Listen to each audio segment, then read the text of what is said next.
جی اللہ اکبر۔ بسم اللہ الرحمن الرحیم۔ شیخ مکرم علی قدر قبلہ غازی صاحب، میں آپ کا شکریہ ادا کرتا ہوں کہ اس حسن و جمال کے ماحول میں مجھے آپ نے حاضری کا اعزاز بخشا۔ قربانی کے فضائل و مسائل تو اہل علم بہت بیان کرتے ہیں، جو مقصدیت اور جو آج آپ نے عنوان وضع کیا ہے، اس کی ہر دور میں ضرورت رہی ہے اور رہے گی۔ جس طرح ابھی آپ انٹرو میں ارشاد فرما رہے تھے کہ 2 کروڑ روپے کا بیل لے کر وہ مقصدیت سے خالی عمل ہے۔ اللہ رب العالمین جل جلالہ نے جناب ابراہیم خلیل اللہ علیہ السلام کو جان کی قربانی پیش کرنے کا جو کہا، تو آپ نے اسماعیل ذبیح اللہ علیہ السلام کو جو پیش خدمت کیا، اس کو پھر ثمر کی صورت میں اللہ نے جنتی جانور پیش کر کے جناب اسماعیل ذبیح اللہ کو زندگی بخشی۔ ٹھیک۔ حقیقت حال یہ ہے کہ انسان اگر کوئی بھی عمل کرتا ہے اور اس عمل کی اگر مقصدیت سے وہ محروم ہے، تو اس عمل کا سوائے اجر ثواب اس سے اگلی کوئی کہانی نہیں۔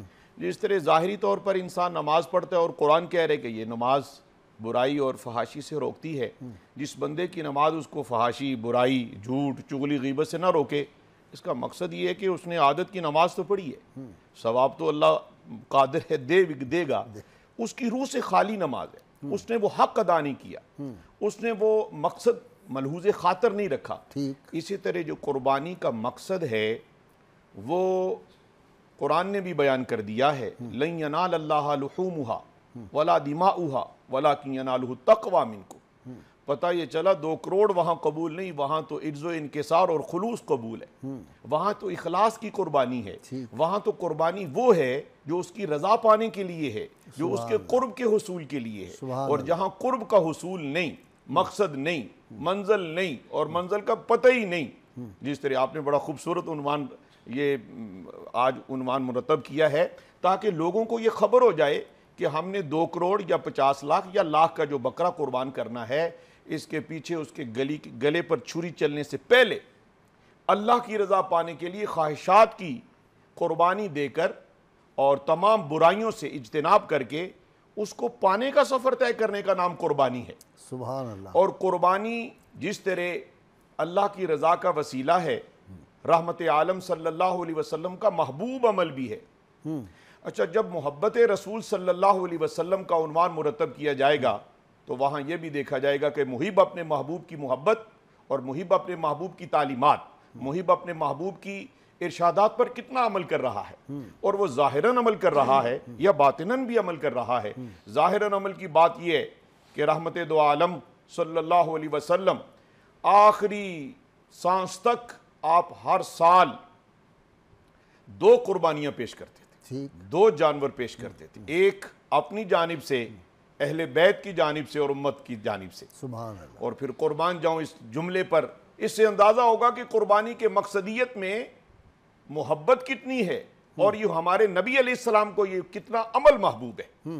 حضور علیہ السلام نے 100 اونٹ نہر کیا آخری حجت الوداع کے بعد، خطبہ حج کے بعد 63 خود فرمائے، باقی حضرت مولا علی شیر خدا رضی اللہ عنہ کو حکم دیا، میں نے روایت میں دیکھا۔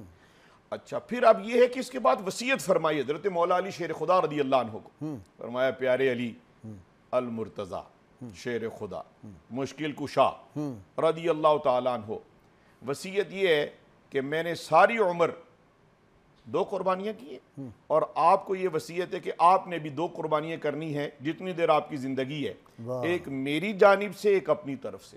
محبوب عمل کتنا ہے، پسندیدہ عمل کتنا ہے، تو محب کو بھی پتہ یہ ہونا چاہیے کہ میں جو عمل کر رہا ہوں یہ خدا کی رضا کے لیے ہے اور رسول اللہ صلی اللہ علیہ وسلم کی محبت میں کر رہا ہوں، اور اس کے پیچھے پوشیدہ جو مقصدیت ہے وہ رہ گئی رسم اذاں روح بلالی نہ رہی، فلسفہ رہ گیا تلقین غزالی نہ رہی، یعنی مقصدیت سے آشنائی اتنی ضروری ہے کہ اس کے بغیر پھر وہ جو عنوان کا ایک خلاصہ یہ ہے کہ یہ ایک روحانی تربیت بھی ہے۔ ابھی آپ نے انٹرو میں کلندر لاہوری کا جو شعر سنایا، اس کو بار بار ہر کلاس میں پڑھنا چاہیے۔ اس شعر کی تشریحات میں علماء ملت کو اپنی قوم اور اپنی عوام کو خدا تک کا سفر طے کروانے کے لیے ان کو اپنی اولاد کی تعلیم اور روحانی تربیت کے لیے اس کی تشریح کی ضرورت ہے۔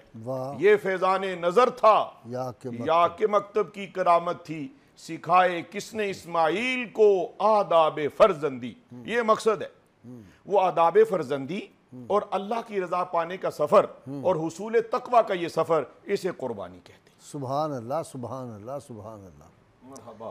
میں جب لا آفسری میں استعفیٰ دینا پڑا، نبی صلی اللہ علیہ وسلم کی وہ ناموس کا جو کیس تھا، اس میں چھوڑنا پڑی مجھے گریڈ 21 کی جاب، تو میں وکالت کر رہا تھا، تو وکالت شروع کی، تو ایک آدمی میرے پاس ایک بچے کو لے کے آیا، اس نے کہا جی اس کو رکھ لیں، تو میں نے کہا تنخواہ؟ اس نے کہا صرف اس کو روٹی کھلا دیا کریں، اچھا اس کو آپ ان کے گھر میں اتنی غربت ہے، اس کے باپ کو ٹی بی ہے، اس کی ماں کو ٹی بی ہے، اس کو صرف روٹی دے دیا کریں۔ تو میں نے کہا آپ چھوڑ جائیں، بہرحال یہ تو زیادتی ہے، میں نے کہا اس کی تنخواہ بھی ہم لگا دیں گے، چھوٹا سا بچہ تھا، اب ماشاءاللہ اس کے پاس گاڑی ہے آج کل۔ تو خیر وہ میرے پاس رہا، تو میں نے اسے کہا، قربانی آ گئی مہینے بعد، تو میں نے اسے کہا کہ بیٹا آپ گوشت لینا پسند کرو گے؟ تو وہ رو پڑا، اس نے کہا سر ہم نے تو 5 سال میں گوشت نہیں کھایا۔ میں نے کہا تم آؤ ہمارے گھر، اس کو گھر بلایا، میری اہلیہ زندہ تھی ان دنوں، اس کو میں نے یہ بات سنائی، تو اس نے کیا کیا کہ وہ گوشت کا ڈھیر لگا ہوا تھا، کافی جانور کیے ہوئے تھے، تو اس نے کہا بیٹا جتنا تم اٹھا سکتے ہو نا تسلی سے، وہ تم اٹھا لو، اس میں سے جتنا تم لے جانا چاہتے ہو وہ تم لے جاؤ۔ اس نے کہا جی ہمارے گھر تو فریج نہیں ہے، آپ ہمارا گوشت یہاں رکھ لیں، کچھ ہمیں دے دیں کھانے کے لیے۔ دوسرے دن آ کے اس نے کہا جی ہم نے 5 سال کے بعد گوشت کھایا۔ خیر بعد میں میں نے اس کو ہائی کورٹ میں بھرتی کرا دیا، الحمدللہ وہ حج بھی کرایا، تینوں بھائیوں کو کروا دیا، ان کی بہن کی شادی میری اہلیہ نے کی۔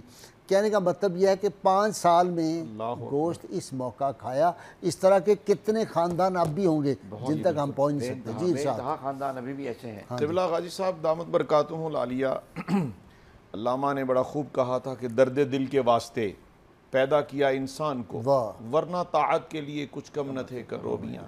یہاں پر دونوں چیزوں کا ہی فقدان ہے، درد دل بھی نایاب ہے اور اطاعت بھی کوئی نظر نہیں آتی۔ اپنے ملازم سے کہہ دیا جاتا ہے کتنے کا دمبا لے آئے، اتنے کا، بیل کتنے کا، اتنے کا، ٹھیک ہے وہیں ذبح خانے میں ذبح کرو اور وہاں بانٹ دو۔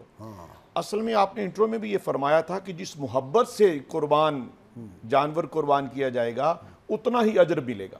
اچھا ویسے یہ جو اجر والی بات ہے، میں یہاں یہ سمجھتا ہوں اس سے تھوڑا سا آگے کا سفر طے کرنا چاہیے جی، اور قربانی کا مقصد بھی اجر سے آگے جانا ہے۔ جی ہر عمل کا ثواب ہے اور قربانی کا ثمر جو ہے، تھوڑا سا اگر تاریخ کے جھروکوں میں جائیں تو جناب ابراہیم خلیل اللہ علیہ السلام اور جناب اسماعیل ذبیح اللہ علیہ السلام نے جب کعبہ تکمیل کیا، تعمیر کیا، تو اللہ سے ایک دعا کی، اور وہ دعا کی کیا تھی کہ جناب اسماعیل کی اولاد سے اپنا محبوب جس کے لیے کائنات سجائی گئی ہے۔ سبحان اللہ۔ یہ قربانی کا اجر ہے، قربانی کا اجر قرب الہی ہے۔ تو قربانی کے تمام تر مقاصد کو ملحوظ رکھتے ہوئے غریب پروری، یتیم پروری اور جانور کے جو گوشت کی آپ پہلے تقسیم فرما رہے تھے، بالکل آپ حق فرما رہے ہیں۔